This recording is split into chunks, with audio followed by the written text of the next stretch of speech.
Hello, this is Dr. Dalton. I'm going to go over the stretching for the chest area and also include some of the bicep and the forearm muscles as well. A couple of previous videos showed how to do it from a door and from a corner. And now a bit more advanced stretching for this is using it from what I call a pitching stretch.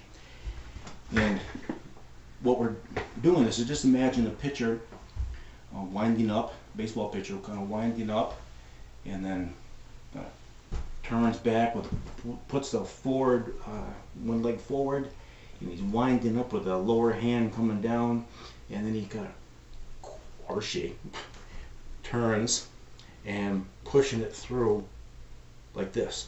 And that's the kind of position that we're trying to get into, is this opened position. Notice I have the arm flexed almost pretty straight, a little bend to it.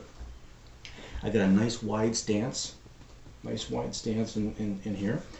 Like we said before in the other videos, that your feet are on a platform, and so you're moving back and forth, so the body's kind of going back and forth. We can add a little bit of rotation with that as well, when to get that stretch to occur. But the main thing is that going forward and back. It's not bending forward. You're not bending forward. That's rotation. I don't want rotation. I want front and back. And imagine that the feet are on a platform.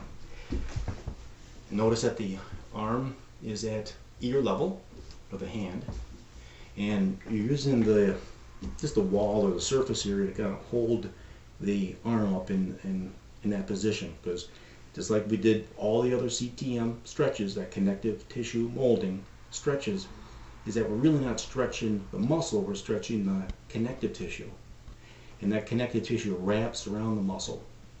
And so we don't want the muscle to be contracting, we want it to be as relaxed or paralyzed as you can. And then from there, then you just kind of go into your position. Now as I'm sliding forward, I'm feeling a little bit of a stretch, but it's not pain. Okay, it's a mild, just a mild sensation of a stretch. It's not a pain level. So there's really, I call 4 different zones. Zone 1 is an awareness of the stretch. Zone 2 is mild. Zone 3 is moderate. Zone 4 is severe. And so zone 2, 3, and 4 are painful stretches. Zone 1 is non-painful. Okay?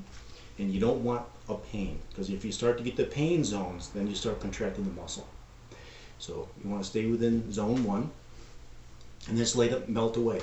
That might take 10 seconds, it might take 2 minutes, but it's got to kind of melt away with this. Okay?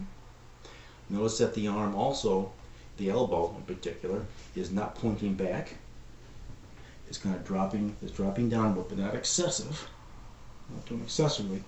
It's kind of going in a more of a downward direction, and that causes the shoulders to relax up in here. Oftentimes, what happens is that we turtle. I call it turtling, and that's when you shrink up the shoulder like this. And as you shrink up the shoulder, the elbow kind of flares out. So we do a lot of turtling if we're at the computer, or talking on the phone, or reading a book. I tend to always do a lot of turtling. So let it drop down, position myself, and then do the stretch. Typically 2 meltings, so you sense a zone 1 stretch, let it fade away, and then you can increase the stretch a little bit more until you sense it again, and let it melt away. So the movements are very small. Movements are small movements. They're not big ranges of motion that you're going through. And that is the pitcher stretch for the chest muscle.